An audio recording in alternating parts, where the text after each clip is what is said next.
porte de trânsito e como agir numa possível abordagem policial. Tem dúvidas sobre o assunto? Então fica aí que já a gente conversa mais sobre isso.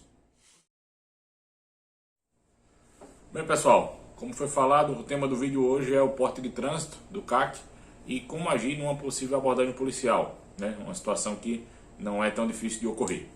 Antes da gente entrar no tema propriamente do vídeo, queria pedir para vocês que quem não seguiu o canal, segue lá. A gente viu que mais de 90% do pessoal que acompanha o conteúdo não é inscrito. Então ajuda o canal a crescer, segue lá.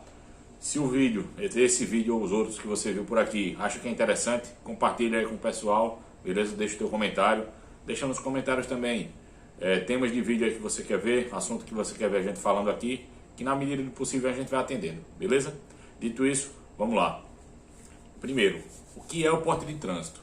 A gente tem que diferenciar aqui o porte de trânsito do porte expedido pela Polícia Federal, que são para duas situações diferentes. O porte geral, o porte expedido pela Polícia Federal, ele é um porte mais abrangente, né? Ele é o porte de fato voltado para a defesa pessoal. Quem detém esse porte tem que comprovar comprova perante a PF a necessidade, né, de que ele tem de portar aquela arma. O delegado vai analisar e, caso concorde, ele vai conceder esse porte. O porte de arma da Polícia Federal é de fato um porte geral, que o indivíduo vai poder circular por todos os lugares, 24 horas por dia, com aquela arma. Ele só não vai poder adentrar naqueles locais que a própria lei já diz que não pode entrar armado, que seja jogos de futebol, boates, enfim, locais com grande aglomeração, né? Grande fluxo de pessoas. Fora isso, quem tem o porte da Polícia Federal pode andar 24 horas por dia com a sua arma para todos os lugares, tranquilo? O porte do CR, o porte de trânsito, qual a finalidade dele? A finalidade dele é a defesa do acervo, do atirador, saindo de sua casa, né, do local de guarda, do seu acervo, até o local de treinamento. Né? Ele vai poder portar uma arma sua, arma curta, nesse trajeto. Fora isso, ele pode portar, ele não vai para treinamento, mas ele vai viajar para fazenda, vai alguma coisa, ele pode portar? Não, a grosso modo não pode. Já a gente vai discutir um pouco mais sobre isso. Já deixando claro que a lei ela é um pouco vaga, né? Ela deixa vaga para interpretação. O que eu vou falar aqui nesse vídeo é com base na minha opinião, como eu analiso a situação da lei e a aplicabilidade dela, né? Uma situação como eu encararia. Eu, como estou nos dois lados, né? Sou CAC, né? Sou atirador e também sou policial militar. Para quem não sabe, eu sou oficial aqui da Polícia Militar de Alagoas. O pessoal me pergunta bastante como é que a polícia age nessas situações, como é que deve fazer, como é que deve agir. Eu vou deixar aqui a minha opinião. Não é pacífico, vão ter pontos de vista diferentes, né? A gente sabe que a lei aqui no Brasil é dessa forma. O que é o porte de trânsito? O que é que diz na norma, especificamente? A norma, ela fala que o atirador, ele tem o direito de, no trajeto entre o local de guarda do acervo e o local do treinamento ou competição, ele poder portar uma de suas armas, arma curta, pronta para uso, ou seja, alimentada e carregada, e na cintura, que era uma expressão que o pessoal sempre falava, né? Alimentada e na cintura. No começo ainda teve uma discussão se podia estar com munição na câmara ou não. Isso aí é relevante, né? Isso aí vai da doutrina de cada um. Pode estar com munição na câmara, pode estar sem. Isso aí é irrelevante para a situação. A única coisa que a norma fala é que seja uma arma curta, né? Não especifica calibre também. O ponto da arma curta é que ela esteja no acervo do atirador, daquele CAC, seja no acervo do CR, né? Ou seja no acervo do SINARME, tranquilo? Passado esse ponto, qual uma situação que gerou muita dúvida no começo, né? Inclusive gerou várias dores de cabeça para alguns atiradores, questão do trajeto, né? O trajeto do local de guarda até o local de treinamento tem que ser o mais curto, tem que ser uma linha reta, o atirador ele pode parar, né? O entendimento de alguns policiais era que não, era que ele deveria sair do local de guarda e ir direto para o local de treinamento, sem parada, sem desvios, enfim. Eu vejo de forma diferente, né? Não tem como você sair de casa para qualquer lugar que for e dizer, não, eu vou direto para lá. Principalmente numa situação dessa de clube de tiro. A gente sabe que muitas vezes a pessoa vai com um companheiro, vai passar na casa de um companheiro para não ir sozinho para o clube. Enfim, às vezes o clube é um pouco mais longe também, para você não viajar só.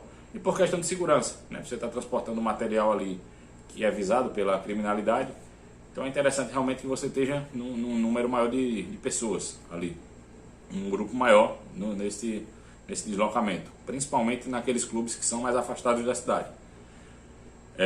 Tem a situação também que a pessoa às vezes sai muito cedo para ir para o clube, né? Porque o clube é longe, enfim, ele tem que parar em uma conveniência, um supermercado para comprar alguma coisa, para comer.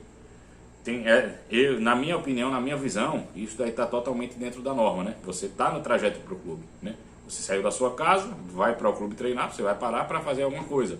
E na volta a mesma coisa, você pode parar para almoçar. Isso aí, no meu ponto de vista, não há o que se discutir. Isso é previsto ainda dentro dessa norma. O que gera um pouco mais de dúvida, a situação que já foi falada, atiradores que vão para clubes muito longe. Por exemplo, eu vou para uma competição que vai começar muito cedo no dia seguinte, né? Eu vou sair da minha cidade na noite anterior para dormir na cidade sede da competição, né? Tá previsto, né? Uma dúvida do pessoal era quanto à questão do horário. Se eu 10 horas da noite o cara circulando com a arma, pode ser justificável nesse sentido, que você está seguindo para a cidade porque vai ter competição muito cedo no outro dia, aí está previsto. O que gera um pouco de complicação às vezes. Competições muito longe. Por exemplo, o atirador ele vai sair de Alagoas, por exemplo, para uma competição em São Paulo, ele vai de carro. Vamos medir aí uns 3 dias de viagem, né, que ele vai ter que parar para dormir, enfim. Aí vamos dizer que nesse trajeto ele fala, não, estou no caminho, estou indo para a competição, vou parar aqui num bar, vou aqui para um show, vou portar minha arma porque eu estou no deslocamento. Tem que usar o bom senso, né? Você andar nesse tipo de ambiente armado, já a lei já não permite, né? Ou seja, então não espere que o porte de trânsito vá lhe resguardar nessa situação.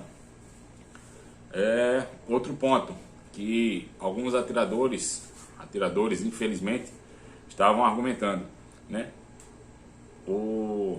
Da questão de você não precisar saber se o clube da cidade que você está indo aceita atiradores de fora, não precisar saber nem aonde é o clube, né? Foi gerada uma discussão aqui, o meu ponto de vista é o seguinte: se você vai para um clube em outra cidade, um clube que você não é sócio, você minimamente tem que saber os horários de funcionamento desse clube, se ele aceita o atirador de fora sem hora marcada, né? Que é um ponto que nem todo clube aceita. E questão do funcionamento, se ele vai estar funcionando naquele horário que você vai, naqueles dias que você vai, né? Certo dia a gente teve uma discussão no grupo de atiradores aqui, dessa questão do porte de trânsito entre estados, né? Até a situação foi de que o atirador sairia de Alagoas e iria para a Bahia, né? Aí foi falado que ele não precisava saber onde era o clube, só precisava dizer que estava indo treinar. Eu discordo desse ponto, porque imagina a situação: a polícia aborda você ali por volta das 8, 9 da noite, você dizendo que está indo para um clube. Você é de Alagoas, dizendo que está indo para um clube em Salvador, por exemplo. O policial pergunta, tá, mas qual é o clube? Você fala, não sei, chegar em Salvador vou procurar. Você fala, mas não sabe nem horário? Não sei. Para mim, essa história não vai bater, né? No mínimo vai dar uma dor de cabeça para o atirador. Porque já imaginou se esse clube, se o policial liga para o clube e o clube diz que está fechado ou que não aceita atiradores de fora, como é que ele vai justificar esse trajeto, né? Na minha visão, é essa situação. O atirador tem que ser mais cuidadoso nesse caso. Falado isso, dessa questão do trajeto, questão da arma que o atirador vai transportar, vamos para a situação chave do vídeo, que é a parte da abordagem policial. A abordagem policial é uma situação corriqueira, né? Infelizmente, muita gente ainda acha que só deveria ser revistado o bandido e tudo, só que tem um ponto-chave. Como é que o policial, só de olhar, vai saber se você é bandido ou não? Né? Não tem como, a gente não tem bola de cristal. Ao contrário do que muitos pensam, infelizmente, o criminoso ele não tem cara, né? A gente já pegou a situação de uma pessoa com a cara mais de pai de homem de bem, vamos dizer assim, de pai de família, inclusive com criança no carro, com esposa. E quando a gente foi fazer uma revista, estava com droga, estava com arma ilegal, enfim, uma série de situações. A gente, apenas olhando para você, não vai ter como saber. Por isso, foi abordado, obedece os comandos do policial, faz o que ele está mandando, beleza? Que tudo vai acabar da forma mais rápida possível. Duas situações possíveis de abordagem. Uma delas, que é mais comum em blitz, né?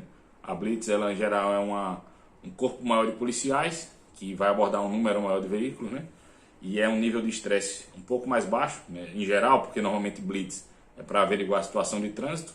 Lógico, algumas são para a questão de droga e de ilícitos em geral, droga e arma principalmente, mas em geral são infrações de trânsito que eles vão analisar, né? Conferência documental, ver se o condutor não está embriagado, enfim. Nesse tipo é mais tranquilo. Muitas vezes você não vai nem precisar descer do carro, né? Mas o que eu recomendo, normalmente quem porta a arma no carro, ou porta ela na cintura, né? Ou porta ela embaixo da perna, né? São os locais mais comuns. Quando o policial chegar, se aproximar do veículo, você já informar, se identifica. Policial, boa noite, bom dia, sou atirador, estou com a minha arma no carro. Porque aí ele já vai evitar o quê? De que ele porventura veja aquela sua arma, você não tenha comentado nada, ele veja aquela sua arma e ache que se trata de outra situação. Tranquilo? Eu sou policial e quando eu sou abordado, parado numa blitz, enfim, abordado, a primeira coisa que eu falo é: opa, sou policial, estou armado, a arma está embaixo da perna. Já se identificou como atirador. O policial ali, ele provavelmente vai pedir para você descer do veículo, né? Não pega a arma, né? Não, em hipótese alguma, bota a mão na arma para sacar. Deixa sempre as mãos à vista, né? Para ele ver que você realmente não tá de malícia. Porque o que acontece muito, infelizmente, tem muito marginal que quando é abordado pela polícia, a primeira coisa que fala é: sou polícia, sou da casa normalmente. E se a gente não tiver um certo cuidado, a gente deixa aquela pessoa passar ali, deixa o cara vai estar armado, ou mesmo dele atirar na gente, né? Ele fala que é policial, eu não tomo cuidado de tirar a arma dele e ele termina atirando contra a guarnição, né? A gente tem que ter esse máximo de cuidado. Ou seja, foi lá parado na blitz, policial identificou que é atirador, o policial vai pedir para você sair do carro, muito provavelmente você sai do carro, ele vai pegar a sua arma e vai conferir a documentação. Conferir a documentação, ele pode fazer alguma pergunta nesse sentido: qual clube está indo treinar, qual clube você é sócio, enfim, esse tipo de situação. Argumenta de boa, não estressa. O policial, ele não tem nenhum interesse em atrapalhar a sua vida, né? O que ele quer realmente é a explicação. Como é uma coisa muito nova ainda, esse porte de trânsito, ainda gera uma série de dúvidas. E um outro ponto que tem, infelizmente, é que tem muita gente que tirou o CR, não vou chamar de atiradores, muita gente que apenas tirou o CR com o intuito de usar o porte de trânsito como um porte geral, né? Eu vejo isso porque eu sou instrutor e eu vejo essa situação. E eu falo, não vale a pena, né? Você está, primeiro, sujando a classe dos atiradores, de quem de fato quer ter sua arma pelo CR para fazer treinamento, participar de competição, enfim. E você não vai estar resguardado, porque eventualmente você vai cair numa blitz dessa, eventualmente você vai ser abordado, vai ser visto lá que você não está preenchendo os requisitos para um porte de trânsito e vai terminar se complicando, né? E depois vai acontecer o que a gente vê por aí. Muitas vezes bota a culpa na polícia, diz que a polícia está querendo atrapalhar o atirador, quando na verdade você tirou o CR e nunca foi nem no clube, né? Comprou uma arma lá e nunca foi nem no clube. Então vamos atentar para isso, beleza? Outra situação que vai envolver um pouco mais de estresse, né, por parte da guarnição principalmente, é naquela abordagem de rua, né? Quando a viatura vai por trás do seu carro, dá um sinal de parada, né, e vai proceder à abordagem. Essa situação de parada na rua normalmente envolve um pouco mais de estresse, por quê? Porque normalmente é uma situação de denúncia, né? Ou o policial, quando viu ali o carro, surgiu uma certa suspeição, seja pela atitude do motorista, de alguém que esteja dentro do carro, e decidiu fazer aquela abordagem. Nessa abordagem, como tem um número menor de policiais, o nível de estresse é maior, até porque não se sabe exatamente qual aquela situação no carro. Pode ser que seja nada, como a maioria das vezes é um cidadão de bem, um pai de família que está indo ali, vai ser abordado e vai ser liberado. Como também pode ser um carro cheio de criminosos que estão dispostos a atirar na polícia a qualquer custo. Então, mantenha calma, a polícia vai fazer normalmente o sinal luminoso e o sinal sonoro, vai pedir para você parar, você para e aguarda ele dar os comandos. Normalmente o policial vai descer, vai mandar você mostrar as mãos, abrir a porta e sair do carro. Sai do carro, mostra as mãos, não se estressa, beleza? O policial está fazendo o trabalho dele, ele não tem como saber só de olhar se você é de bem ou não. desce do carro, mostra as mãos. Quando o policial se aproximar, já vai informando a ele: policial, sou atirador e tem arma no carro, né? Para ele não dar de cara ali quando for ou revistar você ou revistar o veículo, dar de cara com a arma sem você ter dito. Já informa para evitar essa surpresa, né? Até porque quando você se identificar como atirador e que disser que está armado, ele já vai ficar um pouco mais relaxado, né? Já vai ver, não, se já se identificou, ele vai pensar: se já se identificou que é atirador, não tem nada para esconder aqui. Você vai ser revistado, normalmente, mais uma vez, não tem como a gente saber só na sua palavra que você é de fato atirador, né? Vai ser revistado, mão na cabeça e tudo. Quem tiver no carro provavelmente também vai ser revistado, deve ser revistado. Vai ser conferida a documentação do armamento. Se tiver tudo ok, vai ser liberado, né? No máximo ele vai fazer algumas perguntas, caso surja alguma dúvida. Mas se tiver tudo ok, não tiver nenhum tipo de estresse aí durante a abordagem, né? nenhum tipo de desentendimento, vai ser liberado sem nenhuma dor de cabeça. Agora, imaginemos que foi configurado ali, o policial entendeu que alguma coisa não está configurada no porta de trânsito, né? Não tá configurando o porta de trânsito. A arma está registrada no nome do atirador, né? Ele tem CR válido, enfim, está com a guia de trânsito daquela arma, né, que ele está aportando, mas no entendimento do policial ali naquela hora, não configurou um porte de trânsito, mas sim que estava sendo feito um porte geral. A minha visão é a seguinte: ainda assim, não tem a necessidade, lógico, a não ser que tenha dado o abordado tenha dado uma alteração maior ou algo do tipo, não tem a necessidade de conduzir para a delegacia, né? Se a arma está registrada, se ele é um atirador com CR, né, e está todos os documentos em dia, o que cabe ali é uma infração administrativa. O que eu faria se eu estivesse à frente de uma abordagem dessa, né? Pegaria os dados do atirador, informaria a ele que, na minha visão, não está configurando o porte de trânsito e informaria ao Exército, né? Mandaria um ofício para o Exército informando a situação de que o atirador tal foi abordado no momento tal e que muito provavelmente não estava em deslocamento para treinamento, né? Ou indo ou voltando do local de treinamento. E o Exército que faça o que achar conveniente, né? Quem fiscaliza o atirador nesse sentido é o Exército. Eu, como policial militar, eu vou agir caso o atirador infrinja a lei em outros pontos. Por exemplo, ele cometa o crime com aquela arma, ele ameaça alguém, por exemplo, né? Ele saca aquela arma, ele anda com essa arma de forma ostensiva na rua, né? São situações mais específicas. Mas pelo simples fato de eu achar que ele não está fazendo uso correto do porte de trânsito, né? Eu não creio que tenha necessidade de conduzir para a delegacia para ser lavrado um flagrante, né? É a minha opinião, mais uma vez. Mas, como eu falei, a lei ela deixa uma vaga muito grande para interpretações, né? Como eu disse, a minha interpretação é essa, a do delegado pode ser outra, né? A do outro policial militar na abordagem pode ser outra, né? Até a gente ter uma certa maturidade nessa questão do porta de trânsito, né? Que ainda tem que evoluir muito, é uma situação muito nova, ainda vai bater muita cabeça, ainda vai ter muita discussão, tranquilo? Mas é isso aí. Espero que o vídeo tenha sido útil, né? Mais uma vez, foi minha opinião. Quero que vocês deixem a opinião de vocês. O que é que vocês acham do porta de trânsito? Se é de fato esse meu entendimento ou se você acha que o entendimento é outro. Deixe seu comentário aí. Compartilhe esse vídeo aí com o pessoal. Beleza? Um abraço. Esse foi o MT Mag. Até a próxima.